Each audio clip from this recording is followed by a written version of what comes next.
Here is something that I found interesting. It is not my job to care about your game. I thought this is such a profound title for a video. It's something that I found incredibly interesting because I feel like there's a lot of people, and I don't know where this video is going to go, but I wanted to say my piece. I wanted to spit my nonsense. There's a lot of people that when a game dies and it was absolutely horrible and it fails and then the studio goes bankrupt, that then they get mad because they made a good game in the past and they're upset because the studio went up, and it's like, well, we should have bought this game more or whatever.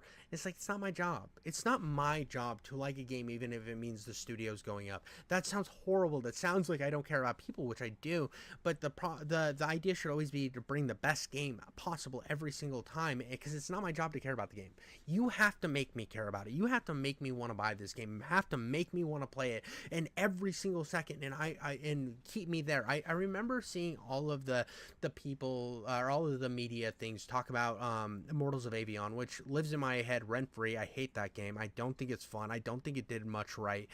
I think that it was preachy and annoying, and I remember the water that was being carried for almost every single person at that studio. They're like, well, the studio worked hard, it's not their fault. It is their fault. It's 100% their fault. It's not my job to pretend to care about this. And when you show me trailers that look as cringy as you did, hey, I'm not gonna get the game. I'm not going to get the game. And the only reason I played that game is PlayStation gave it to me for free. I would have never bought it after like the second trailer. The first trailers made it look cool. Second trailers made it look lame. And then they made a bunch of excuses for themselves. And this is why it failed. You can't make a FPS story-based game anymore and have it hope to succeed. That's wrong. RoboCop did it.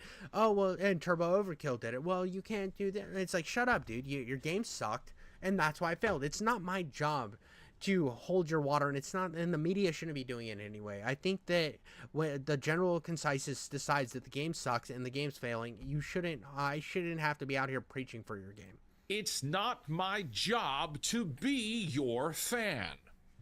This is a very interesting discussion in business and marketing, my friends, but firstly, the context. A few days ago, I posted a video explaining my disappointment with the Avowed video games marketing. That, as an RPG fan, I was hopeful, but the trailers we've gotten are not inspiring or interesting to me. Okay, so this is actually fair. This is actually a fair thing that I think. One thing I want to say first is the fact that one of the only marketing I had seen other than one trailer, and the fan base for Avowed, the Pillars of Eternity community, was dying for this game to come out, dying for any information. I would once in a while check the Reddits, and they were just going crazy, waiting for some small drip off the tip in their mouth, but they weren't getting it. And then when I heard about the game again, I'd seen like one more trailer, which looked okay. I was still excited. I was still excited for the game. I haven't played it yet, but I hear the combat's amazing, so I want to give it a shot. But I hadn't really heard anything, and they were missing out on Xbox showcases. It's like no marketing. This is one of the biggest problems with Xbox, is just the lack of marketing. And then the only time I hear anything big about it is when one of the developers comes out and starts a war online, like a culture war online, by being an absolute piece of junk. Like being hateful to like a big portion of the US, and like being vile. I don't understand why developers come out there and then they have to make their political stances known and how much they hate the other side. That's cringe. Whether you're on the right or left, do not do that, because you're alienating half of your audience. And it sucked for me, because like I want to play the game regardless of what they said, whether I agree with it or disagree with it. I think that I wanted to see what the game come out with, but the fact that that was the biggest marketing, that's a huge mess up. I also noted that saying this makes me feel disappointed, because I want to see Xbox win, and personally, I do not yet see Avowed being that win. I could be wrong. The game could launch and be Game of the Year, but I do not think it will be. And I saw a comment response that I was genuinely interested with, because it opened my eyes to how some people root for games and movies and such. Quote, "So like 5 trailers, multiple hands-on gameplay events, lore videos, almost constant social media interaction, recent interviews on a daily basis just isn't enough for you? Honestly, at this point, the game just doesn't interest you, or you weren't paying attention." Now, as someone who studies marketing and advocates, Here's the thing, though. The problem with what Xbox is doing is they're not marketing their game. They're having interviews and like weird stuff. They're expecting all of you to do the work for searching it. You like I don't understand. Like if you were gonna have like actual marketing and I start seeing ads like months out. It feels like I start seeing the ads for the game that Xbox releases weeks after the game's already out. I don't see it previous to the game coming out. And I watch a lot of YouTube, so I see a lot of ads. So I start hearing, I look at it and I'm like, this game came out like 3 months ago. Like, why are they marketing it now? Why didn't they do this push before?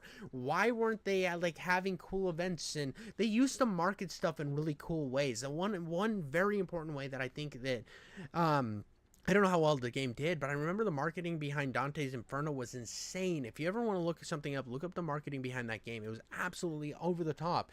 And it's like, why are we doing like these weird social media marketing where I have to be actively looking for it constantly? Because I would check stuff out and I would see like the tidbits here and there, but it was only when I saw the drama that I actually was keyed in that the game was coming out fairly soon. And that's not the first place I should see it. It should be like organically built up of that, or I just don't think that Xbox had a lot of faith in the game. And when you had people out there that are usually really like Matty Plays didn't enjoy the game. I saw that G-Man didn't enjoy the game. RPG guys are saying the game's not very good. And when we're first seeing the first interactions we're seeing pre-launch is just people being like, well, I mean, it's okay. The combat's fun.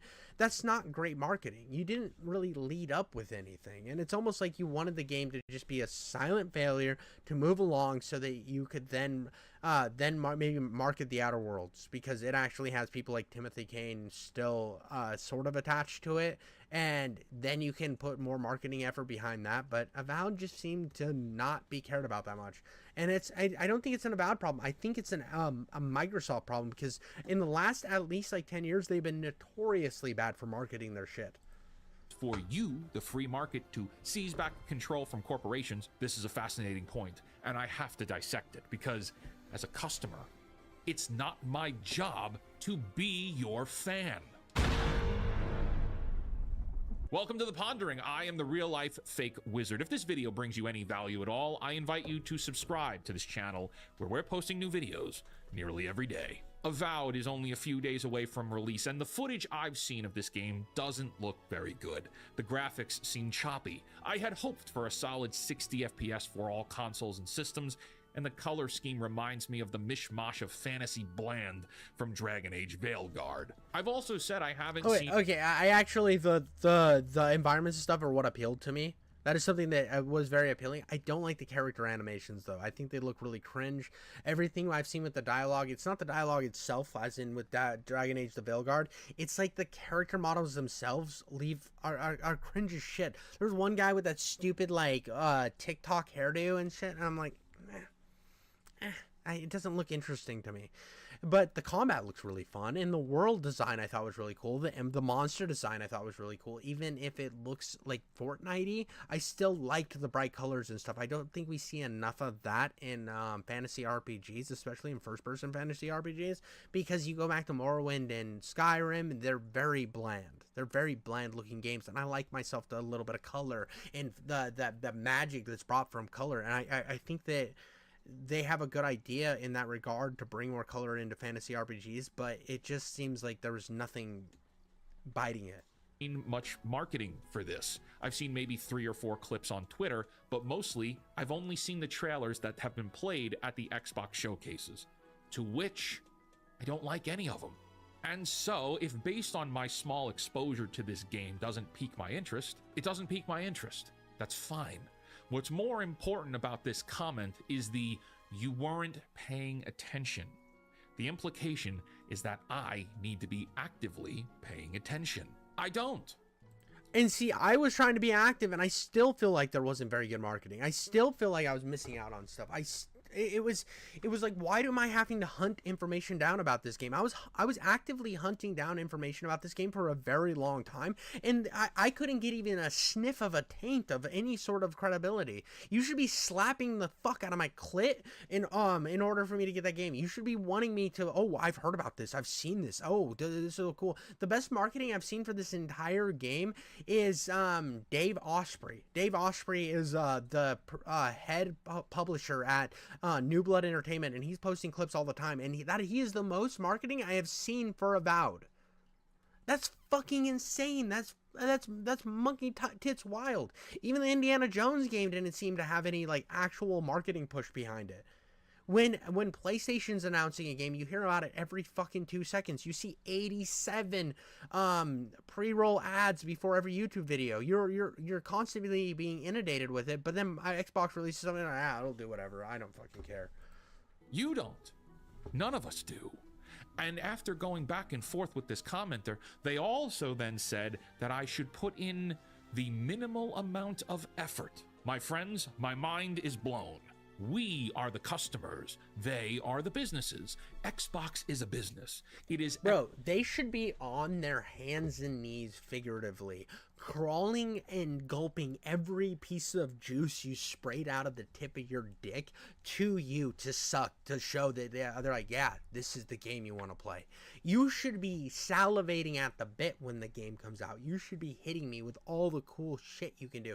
You should have like funny little things popping up. I should go to the grocery store and I go to buy a soda or a candy bar and I see the fucking characters and Avowed written on it. It should be, that's how it was back in the day. That's how, like, you'd go to the store and you're like, oh shit, this game's coming out. I mean, I remember when Cyberpunk came out, I used to drink Rockstar, and I would go buy a Rockstar and Cyberpunk would be on the can. I'm like, oh yeah, I was gonna get this thing. And at the time, if you peeled the taps and you collect, each tap was worth $1 of Xbox currency.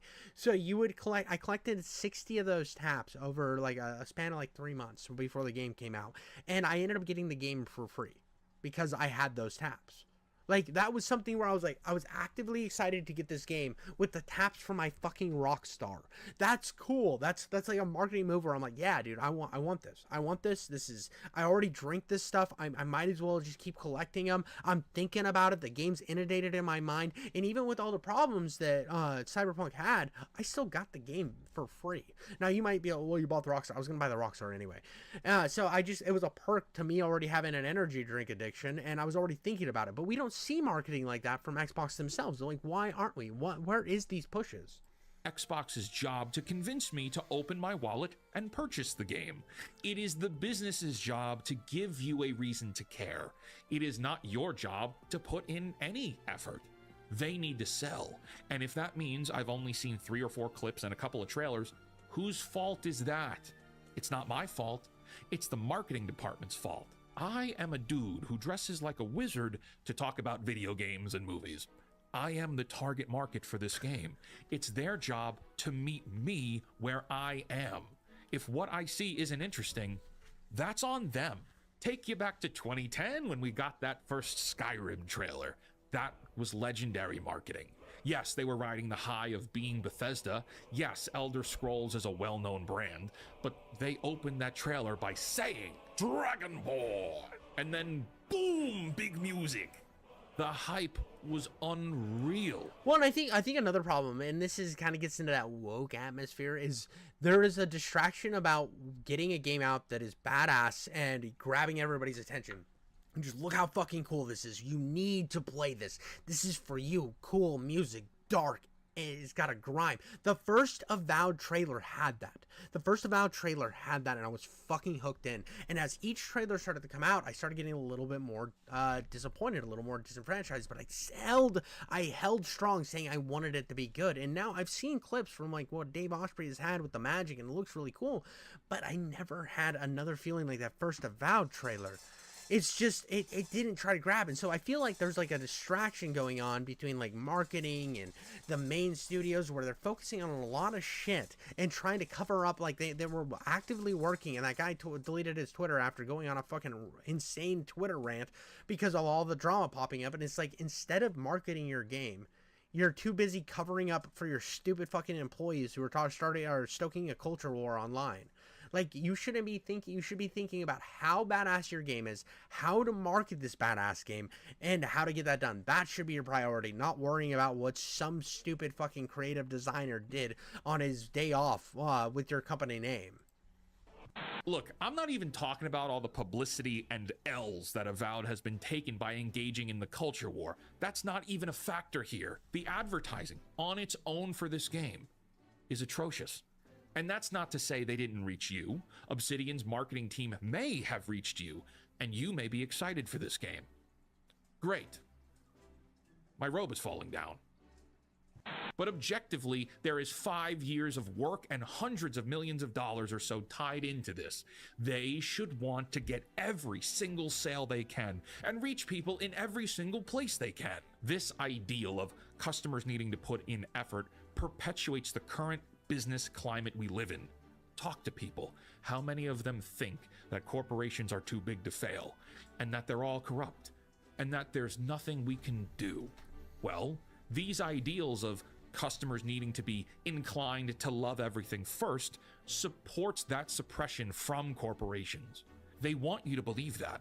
They want you to give them the... It's the Apple method. It's the Apple method. Apple was really big about this, creating an ecosystem, creating it to where you are so entwined in this ecosystem that you're willing to defend it no matter how many L's it takes. That is, and it's same thing with Nike. It's all about brand recognition. They're more focused on brand recognition than actual bringing great products, and I think that's the big issue. And I think Xbox thinks that it can make the shift from being just a console and game company to an ecosystem company. And I think that it is possible for them to do that, but I think they need to do a lot of work to make that happen instead of just some half-assed attempts of, oh, everything can be an Xbox, and then you don't hear about them for 3 months. And then, oh, well, we're making everything an ecosystem, we're going to put things on other games, but you get a better ecosystem when you come with us, and then you don't hear about them for 3 months. And then they release a game, and then you don't hear about them for 3 months. This is an issue. They should be, like, hitting us over the head with how cool fucking Xbox is. We want to, like, we should be seeing it. Because I remember when I was a kid, dude, the only time I've seen anything about Xbox recently is when I was watching Creature Commandos. I saw like an Xbox advertisement in that. It was like the guy turned on the TV and an Xbox logo flashed up.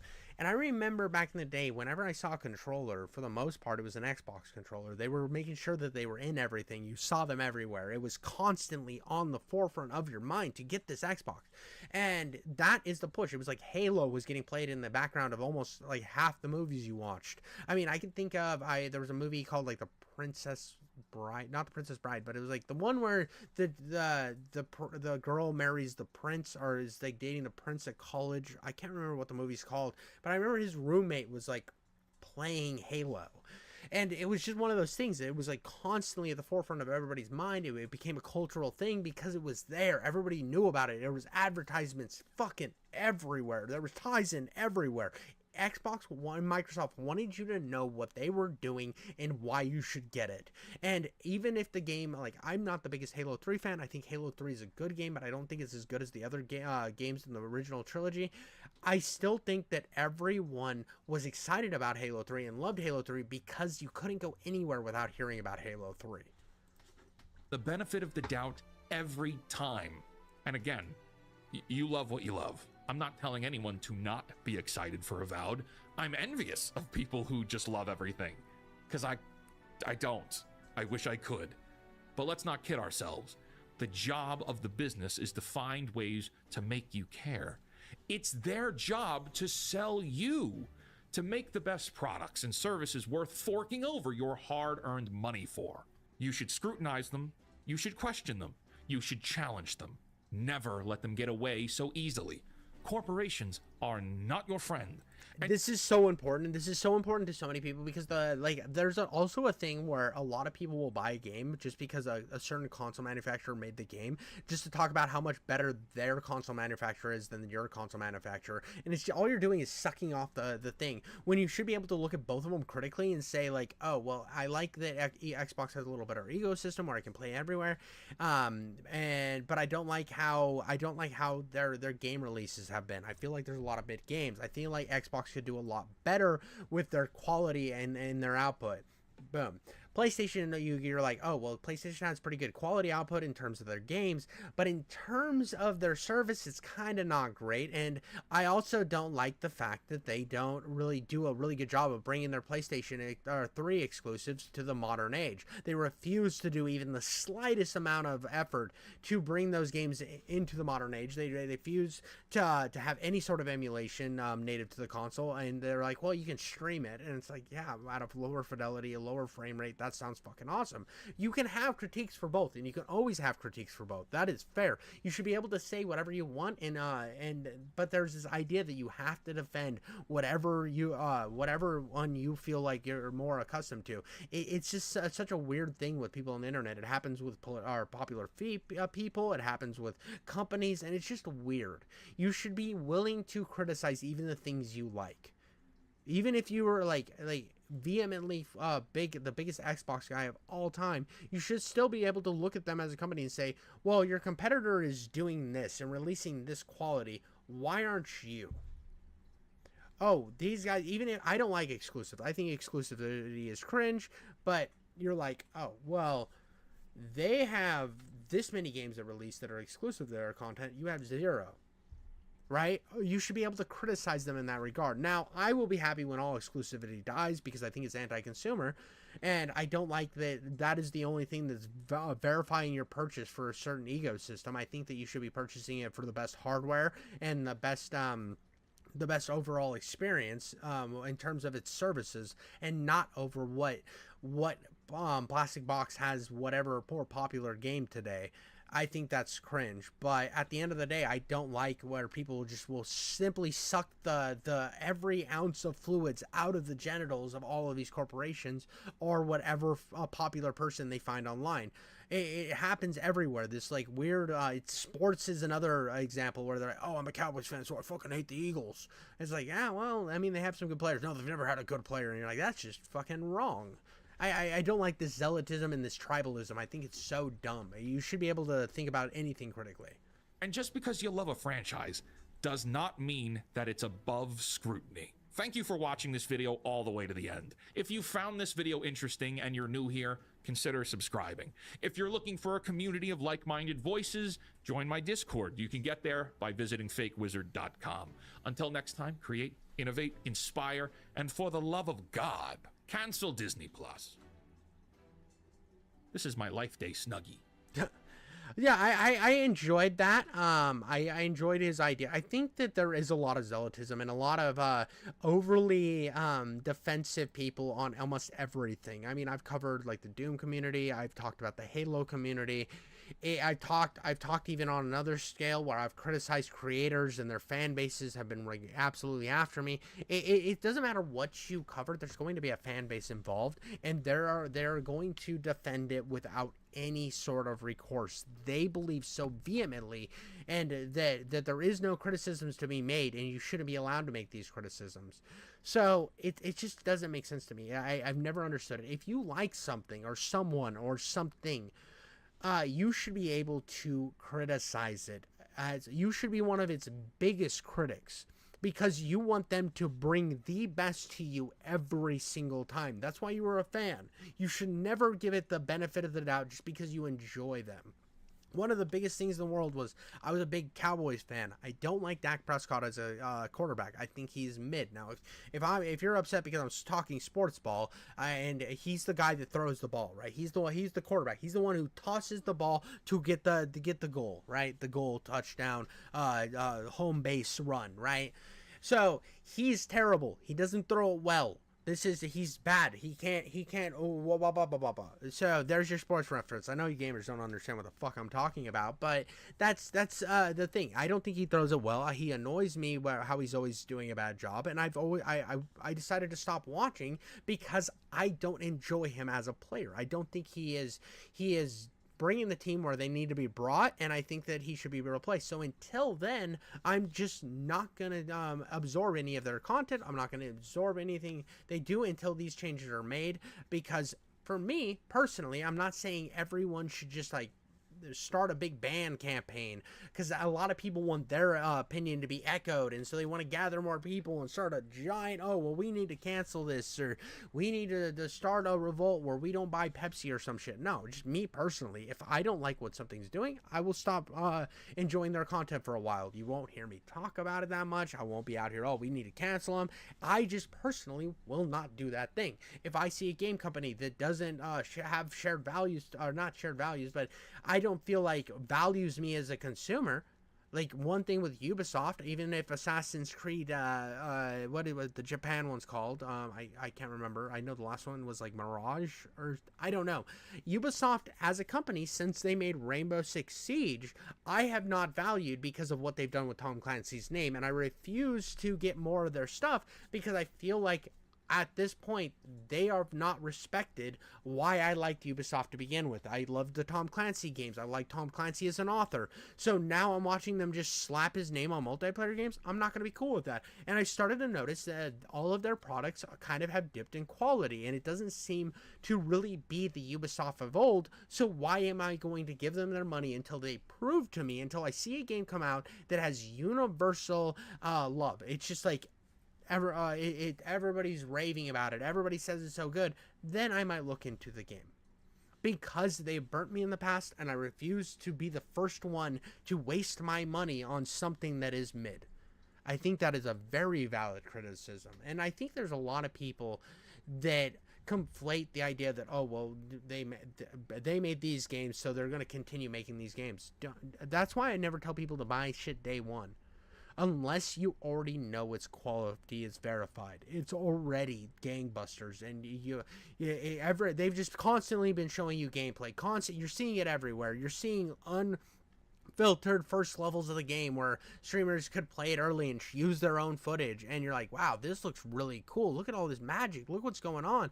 This is something that my heart's fluttering for. My dick's hard. My pussy's dripping, right? And you get the game because everything about it is appealing to you, and the game grabs your opinion, not the company, not the YouTuber, not anything else. It's the game and its magic because of how cool it looks.